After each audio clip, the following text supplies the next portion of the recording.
बंदर की शरारत।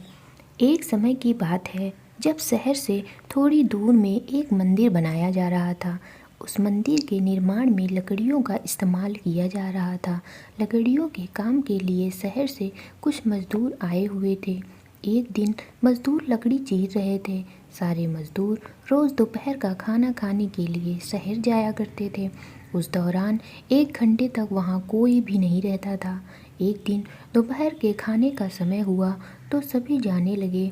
एक मजदूर ने लकड़ी आधी ही चीरी थी, इसलिए वह बीच में लकड़ी का खूंटा फंसा देता है ताकि दोबारा चीरने के लिए आरी फंसाने में आसानी हो। उनके जाने के कुछ समय बाद बंदरों का एक समूह वहाँ आ जाता है।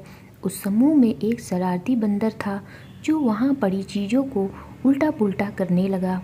बंदरों के सरदार ने सभी को वहाँ रखी चीज़ों को छेड़ने से मना किया। कुछ समय बाद सारे बंदर पेड़ों की तरफ वापस जाने लगे तो वह शरारती बंदर सबसे बचकर पीछे रह जाता है और उधम मचाने लगता है।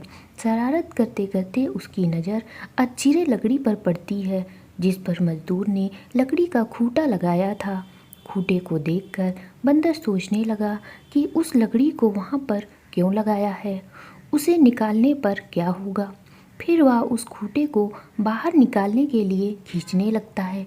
बंदर के अधिक जोर लगाने पर वह खूंटा हिलने और खिसकने लगता है, जिसे देखकर बंदर खुश हो जाता है और जोर लगाकर उस खूंटे को सरकाने लगता है। वह खूंटे को निकालने में इतना मगन हो जाता है कि उसे पता ही नहीं चलता कि कब उसकी पूंछ दोनों पाटों के बीच में आ गई है। बंदर पूरी ताकत के साथ खूंटे को खींचकर बाहर निकाल देता है।